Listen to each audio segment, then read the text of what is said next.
Just watching a clip on YouTube from David Pakman's show, and it was titled "Warning to the Left: Let's Not Destroy Ourselves," and it was about an argument that he had with a caller who basically they got into an argument about what the definition of racism is.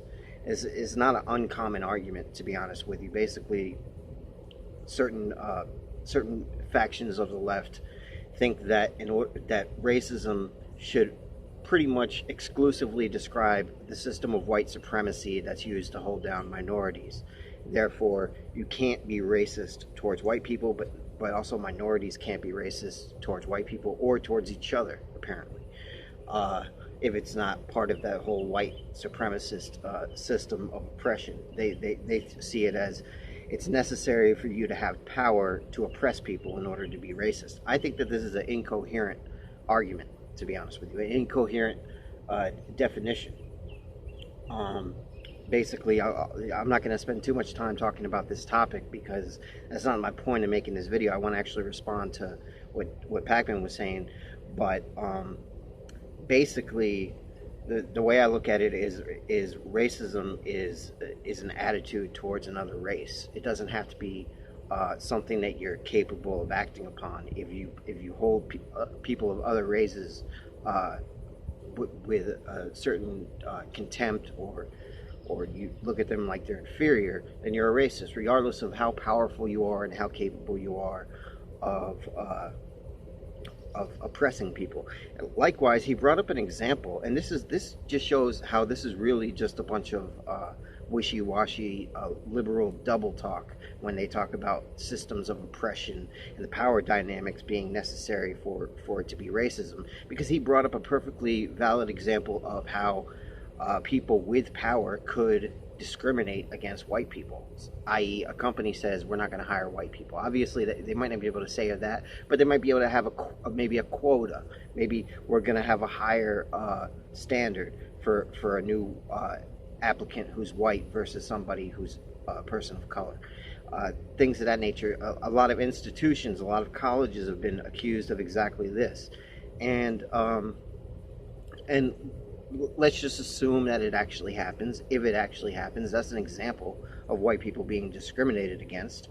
And it doesn't have to be by people of color. It can be white people who discriminate against other white people because they have this high-minded liberal ideology. So the whole argument that people in who are minorities don't have the ability to oppress, and therefore they can't be racist, is once again incoherent, and that white people can't be a victim of racism because of this, once again incoherent, because white people can be discriminated against by other white people or by people of color. It's not the norm, like he says. I'm not dismissing the fact that for the most part, the legacy of racism in this country has been a legacy of white supremacy. But I grew up in a very ethnically diverse environment. In South Florida, a lot of Caribbeans, a lot of Haitians, Jamaicans, Cubans, people of various Central American nationality, and as well as black people who are African American, as well as white people. And what I found growing up was that people from a lot of these Central American countries are very racist towards each other. They don't like each other. If Cubans and Puerto Ricans are beefing over their ethnicity, what do you call that besides racism?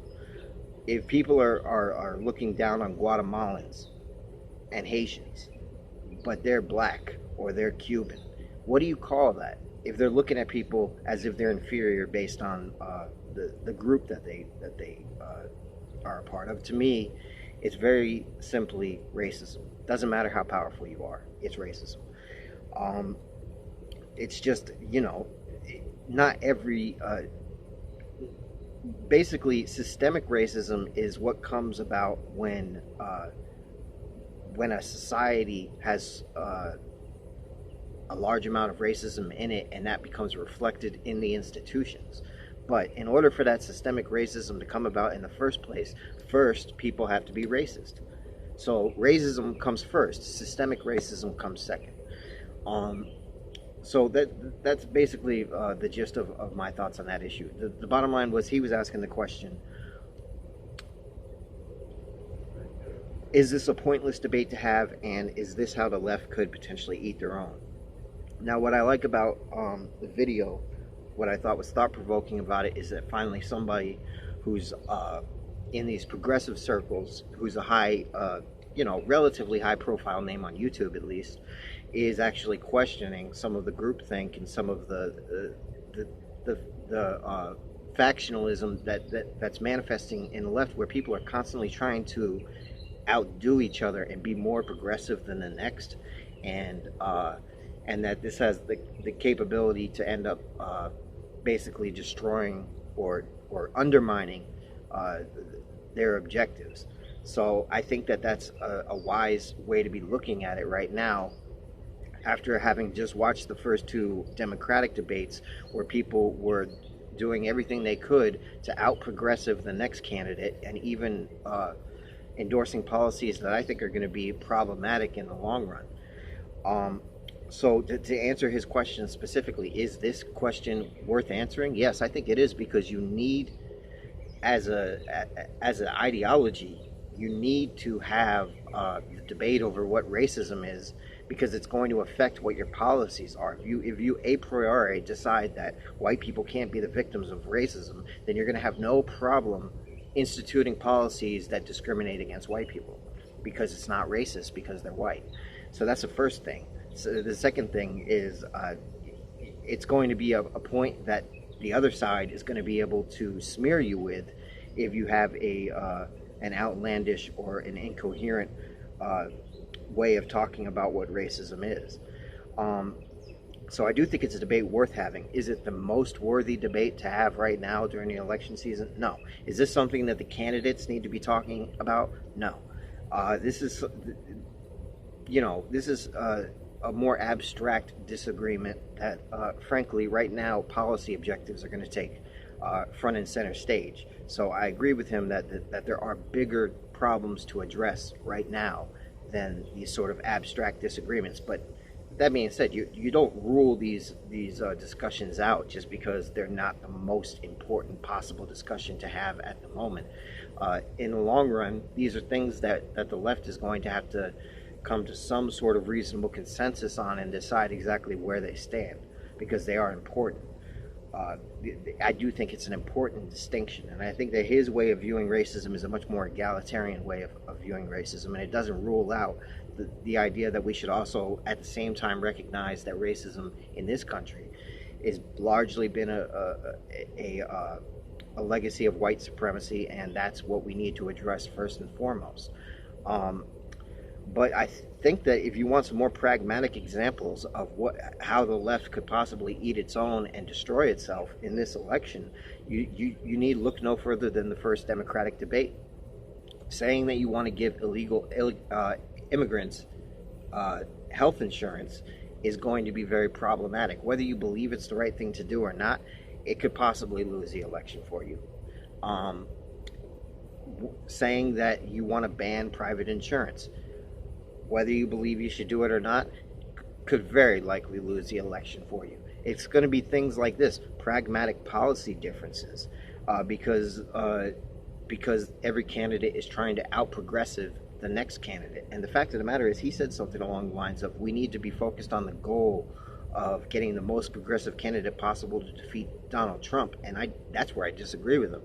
I don't think we want the most progressive candidate possible, because we saw on that stage how fringy that can get, and quite frankly, they go over into the realm of virtue signaling and basically trying to be the most hard line, and they make some policy prescriptions that are just not helpful, that are counterproductive, because they want to prove how far left they are.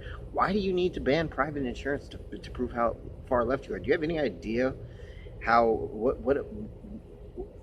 what a big victory it would be if you can even manage to get single payer healthcare in the first place, let alone banning private insurance? Why do you need to do that? They didn't, as far as I know, they haven't done that in any of the countries that the left always touts as these examples of how single payer can work, they always point to England and France and Canada and all these other European countries. Over there, you have the possibility to get private health care if you want, because there are potentially certain procedures or certain doctors that you want that the government isn't willing to pay for, or you're not satisfied with their level of service. So why are you going to tell people, no, you don't have the option to buy it if you want to buy it? That's not the problem in this country. The problem isn't the fact that we don't want rich people to be able to buy the most expensive health insurance or health plan that they want. The problem is that if you're poor, if you don't have enough money to have health insurance, you're fucked. So that's what we need to fix. Make it so that poor people can get health insurance. Don't worry about what rich people do. That's not really our concern. As someone who's lower income myself, I don't give a shit what kind of health insurance Donald Trump has. I don't care. He can spend as much money on it as he wants. That's his problem. That's not my concern. So I think those are the issues where the left really needs to basically watch its step and don't like. A lot of it is, I think they're trying to tap into their own form of populism after they saw how it worked for Trump, because they played it safe last election and Trump didn't, and Trump won. And so they're thinking, okay, playing it safe doesn't work, so this time we're going to go as far populist as we can. Here's the problem with that. Okay, you have to look at the context of when this election came about. Okay, it was after 8 years of the same old from Obama. Okay, people were tired of that shit. And Hillary was a terrible candidate, and she was offering nothing in the way of charisma, nothing in the way of likability, and on top of that, she was proposing nothing in terms of policies other than the same old. Trump was vague, and you didn't really have a clear idea of how he was going to fix things, but at least he was a firebrand who came along and said, I'm going to shake shit up, and that's why people liked him. After we've seen what a disaster Trump's been for 4 years, a lot more people are going to be willing to move back towards normalcy. If you don't present a candidate that can at least approximate normalcy, then you run the risk of blowing the election, of overplaying your hand, and then you ensure that there's going to be a severe swing back to the center in the next election, and that this progressive pie-in-the-sky dream of getting our Bernie Sanders moment is never going to come to fruition. Right now you have a possibility that you could at least get somebody who's way further to the left than you ever could have imagined 4 or 8 years ago. But 4, 8, or 12 years ago. But you have to be reasonable about it at the same time. There's such a thing as going too far. You go too far, you run the risk of they're stuck with two choices: crazy guy over here or crazy person over here. Which one are they going to choose? It's a toss-up, and Trump has several advantages. He's the incumbent, yada yada yada. So yeah, that's the warning I would give to the left. That's how you could possibly destroy yourself.